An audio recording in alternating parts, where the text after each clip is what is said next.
बच्चों, आज हम कक्षा 8 गणित मंथन पे 1C के बारे में चर्चा करेंगे। देखिए 1B में परिमेय संख्याओं के योग के बारे में कहा गया था और अभ्यास 1C में परिमेय संख्याओं का घटाना इस पे आधारित है। तो देखिए परिमेय संख्याओं को घटाना कैसे घटाएंगे। परिमेय संख्याओं को घटाने में दो स्थितियां हो सकती हैं। पहली स्थिति कि जब हर बराबर हो और दूसरी स्थिति जब हर बराबर ना हो, क्योंकि जानते हैं कि परिमेय संख्याएं अंश और हर के रूप में लिखी जाती हैं। तो दो स्थितियां हो सकती हैं। पहली स्थिति हो सकती है जब हर बराबर हो और दूसरी स्थिति होगी जब हर बराबर ना हो। तो देखिए जब हर बराबर होगी तो अंश को सीधे हम घटा लेंगे, हमारा उत्तर मिल जाएगा। लेकिन जब हर बराबर नहीं होगी तो हम क्या करेंगे, पहले हर के निरपेक्ष मान का लघुत्तम लासा निकालेंगे, उसके बाद हर को बराबर कर लेंगे और जब हर बराबर हो जाएगा तो अंश को हम सीधे घटा लेंगे। अब देखिए इन दोनों स्थितियों में एक चीज आपको जो बहुत विशेष ध्यान देनी है, ये कि चाहे वो परिमेय संख्याओं का जोड़ना हो और चाहे परिमेय संख्याओं को घटाना हो, हर को हमेशा धनात्मक बना लेना है। अगर वो धनात्मक नहीं है तो ऋण 1 से गुणा करके धनात्मक बना लेना है। इससे पहले कि अगर आप लोग हमारे YouTube चैनल को सब्सक्राइब ना किए हों तो सब्सक्राइब कर लीजिए और बेल आइकन को भी दबा लीजिए, जिससे हमारे आने वाले वीडियो का नोटिफिकेशन आपको मिलता रहे। देखिए कि परिमेय संख्याओं के घटाने की संक्रिया के प्रगुण है। पहला इसका प्रगुण है समरक प्रगुण और दूसरा है क्रम विनिमेय प्रगुण, तीसरा है साहचर्य प्रगुण। समरक प्रगुण के बारे में हम पहले बता ही चुके हैं कि अगर हम दो परिमेय संख्याओं का पहली संख्या में से दूसरी संख्या घटाते हैं और उनका अंतर हमें परिमेय संख्या ही प्राप्त होती है, यानी दो परिमेय संख्याओं का अंतर हमें परिमेय संख्या ही प्राप्त होती है, तो वो समरक प्रगुण का पालन करता है। तो परिमेय संख्याओं के घटाने में समरक प्रगुण का पालन करता है। दूसरा है क्रम विनिमेय प्रगुण। क्रम विनिमेय प्रगुण वो होता है कि हम क्रम को बदल दिया जाए। तो देखिए कि अगर हम घटाने में परिमेय संख्याओं के क्रम को बदल देते हैं तो हमें उत्तर अलग मिल जाता है, उत्तर अलग हो जाता है। इसलिए घटाने की संक्रिया में क्रम विनिमेय प्रगुण का पालन नहीं करता है। अगला देखिए तीसरा है साहचर्य प्रगुण। साहचर्य प्रगुण भी आप इससे पहले पढ़ चुके हैं कि इसमें 3 परिमेय संख्याएं ली जाती हैं। तो इसमें से पहले 2 संख्याओं को घटा लीजिए, फिर तीसरी को घटा लीजिए और उसके बाद लास्ट वाली में 2 संख्याओं को घटा लीजिए, फिर पहले में से घटाइए।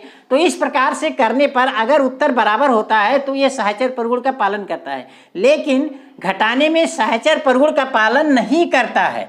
तो यहाँ देखिए ये जो 3 प्रगुण दिए गए हैं, समरक प्रगुण का पालन तो ये करता है, लेकिन क्रम विनिमेय प्रगुण और साहचर्य प्रगुण का पालन नहीं करता है। इन तीनों का अभी हम आगे अभ्यास 1A में विभिन्न उदाहरण दिए गए हैं, उससे हम और अच्छी तरीके से आप समझ जाएंगे।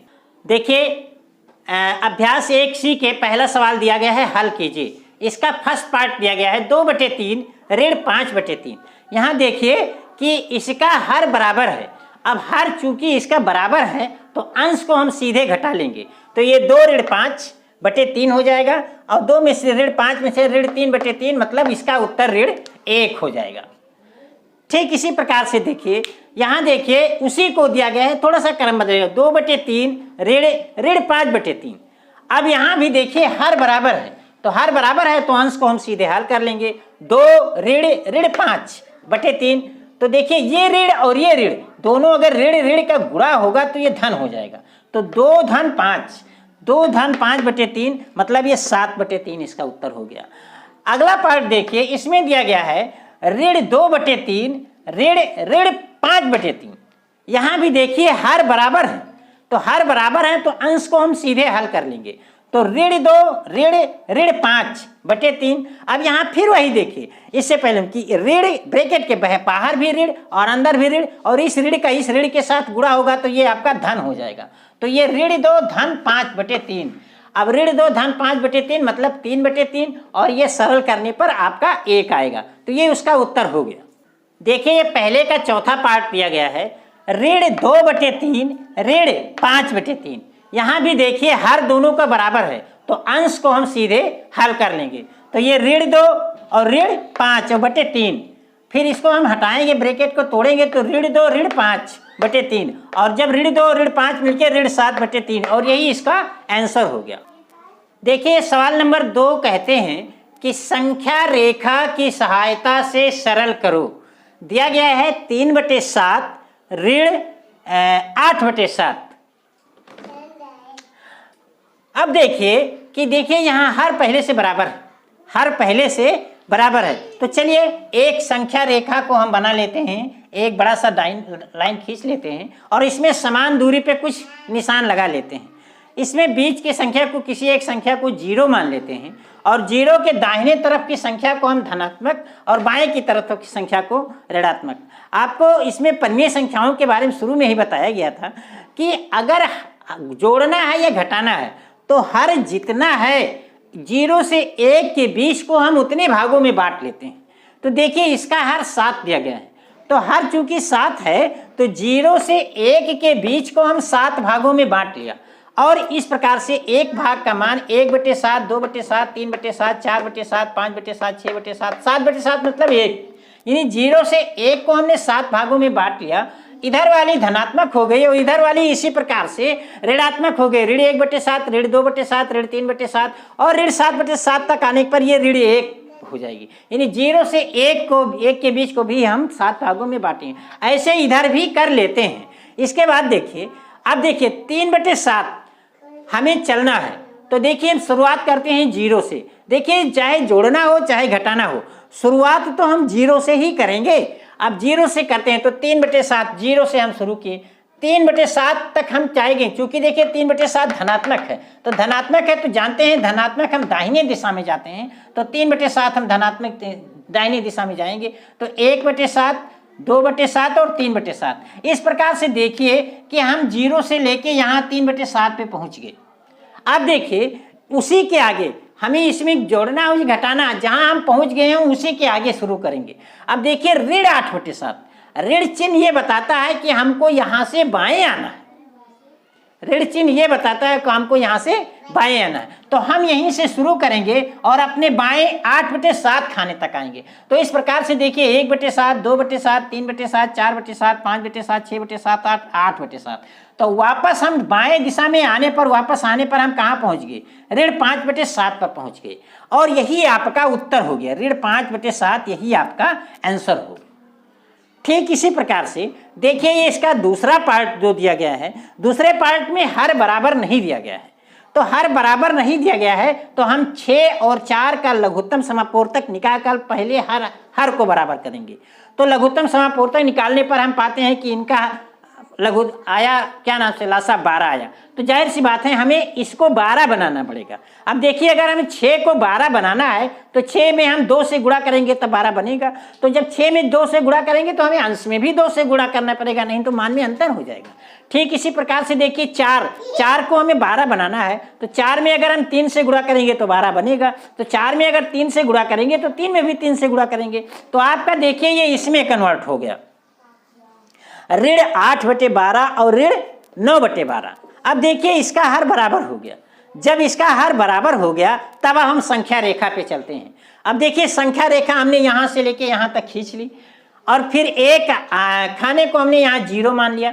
हम यहाँ पहले ही सवाल में बता चुके हैं कि हर जितना होता है 0 से 1 को हम उतने भागों में बांट लेते हैं। तो देखिए यहाँ 12 है, हर 12 है, तो 0 से 1 के बीच को हम 12 भागों में बांटेंगे। इस प्रकार से एक भाग का मान आपका 1/12 होगा। तो देखिए आपका ये 0 है और यहाँ आने के बाद आपका 1 है, तो 0 से 1 के ऋण 1, 0 से 1 के बीच को हम 12 भागों में बांटेंगे तो 1 का मान ऋण 1/12 हो जाएगा। और चूंकि 0 से हम पीछे आ रहे हैं, बाएं तरफ आ रहे हैं, तो आपका ऋण 1/12, 2/12, इस प्रकार से आते आते ऋण 12/12 1 पर हो गया, ऋण 1 पर। उससे आगे भी हम बढ़ गए, आगे भी ऐसे बढ़ते चले जाएंगे। अब देखिए कि सबसे पहले आपका दिया गया है ऋण 8/12, तो हम शुरुआत 0 से ही करेंगे। तो देखिए 0 से हम शुरुआत करेंगे, लेकिन चूंकि ये ऋण चिन्ह है और ऋण चिन्ह ये बताता है कि हमको अपने बाएं तरफ से 0 से बाएं जाना है। तो देखिए 0 से हम बाएं पीछे जा रहे हैं, तो पीछे 8 खाने जाते हैं, 8/12 पे हम यहाँ पहुँच गए। देखिए 8/12 पे हम यहाँ पहुँच गए। उसके बाद देखिए कहते हैं ऋण 9/12, फिर यहीं से हम शुरू करेंगे और चूंकि फिर ऋणात्मक चिन्ह लगा है तो अब फिर हम बाएं तरफ ही जाएंगे। तो बाएं तरफ हम 9 खाने जाते हैं तो हम पहुंच जाते हैं, देखिए ऋण 17/12 पे पहुंच जाते हैं। तो इस प्रकार से आपका ऋण 17/12 ही आपका आंसर हो गया। देखिए ये सवाल नंबर 3 में दिया गया है रिक्त स्थानों की पूर्ति कीजिए। ये दिया गया है ऋण 15/13 और ऋण 4/26 बराबर आपका ये खाली जगह दिया गया है। तो इस प्रकार से अगर इन दोनों को हम हल करेंगे तो हमें ऋण 1 प्राप्त होगा। तो ये ऋण 1 प्राप्त होगा तो आपका यहाँ क्या हो जाएगा, यहाँ आपका हो जाएगा ऋण 1। ठीक इसी प्रकार से देखिए दूसरे वाले में दिया गया है ऋण 7/9 ऋण और उसके बाद खाली जगह दिया गया है और बराबर 3 दिया गया है। इसमें क्या भरा जाएगा, तो जाहिर सी बात है ये प्रश्न तो आपको देखने में छोटी सी लगती है कि हमें रिक्त स्थान की पूर्ति करना है, लेकिन रिक्त स्थान में हम भरेंगे क्या, जब तक हम उस सवाल को लगाएंगे नहीं तब तक कैसे पता चलेगा। तो देखिए मान लिया कि हम यहाँ यक्ष लिखा जाए, क्या लिखा जाए, यक्ष लिखा जाए और यहाँ यक्ष लिख दिया जाए। तो फिर देखिए ऋण 7/9 ऋण यक्ष बराबर 3। अब देखिए कि यक्ष का मान हमको निकालना है, तो यक्ष को हम इधर ले गए, तो यक्ष को इधर ले गए तो यहाँ ऋण था तो इस साइड में जाएगा तो धन हो जाएगा। फिर 3 को इधर लाए, 3 को इधर लाए तो इधर धन 3 था, इधर आपका ऋण 3 हो गया। तो यक्ष बराबर आपका हो गया ऋण 7/9 और ऋण 3/1। अब देखिए चूंकि हर हमको बराबर करना है तो 9 से ऊपर नीचे गुणा कर देंगे तो आपका हो जाएगा ऋण 7/9 और ऋण 27/9। तो ऋण 7 देखिए अब हर बराबर हो गया, तो हर जब बराबर हो गया तो अंश को हम सीधे घटा लेंगे तो ऋण 7 और ऋण 27 मिलकर ऋण 34/9। इसका मतलब कि इस खाली जगह पे ऋण 34/9 आएगा, खाली जगह पे ऋण 34/9 आएगा। देखिए ये तीसरे का थर्ड पार्ट दिया गया है, इसमें 2 ऋण फिर खाली जगह दिया गया है और ऋण 3/4 दिया गया है। तो मान लीजिए कि इस खाली स्थान पे आपका यक्ष है, तो खाली स्थान पे यक्ष रख के हम हल कर लेते हैं। तो देखिए खाली स्थान पे यक्ष रखा, अब हमें यक्ष का मान निकालना है, तो जाहिर सी बात है शेष को हम एक तरफ करेंगे। तो देखिए x बराबर हो जाएगा 2 धन 3/4 और इसे हल करेंगे तो हमको 11/4 मिल जाएगा। तो यहाँ इस खाली जगह पे 11/4 मिलेगा।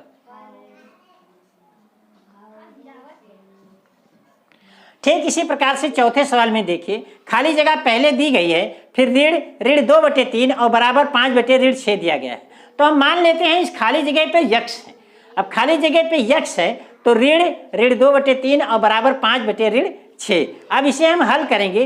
देखिए हम इसको यक्ष का मान चूंकि निकालना है तो यक्ष का मान निकालना है तो हम इसको उधर ले जाएंगे, तो उधर ले जाएंगे तो यहाँ ये ऋणात्मक है तो जाके उधर धनात्मक हो जाएगी। तो 5/6 यहाँ ये ऋण है तो धन ऋण 2/3 आपका हो गया।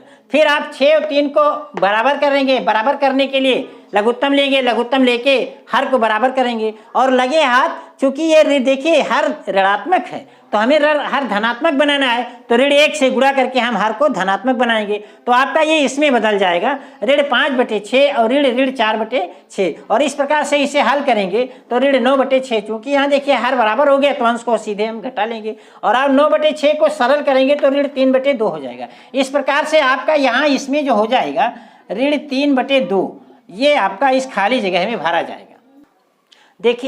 देखिए इस चौथे का फर्स्ट पार्ट दिया गया है कि 6/7 में कौन सी संख्या जोड़े कि योगफल ऋण 2/9 हो जाए। तो जाहिर सी बात है कि अगर योगफल में से हम पहली संख्या को घटा दें तो हमें वो प्राप्त हो जाएगा।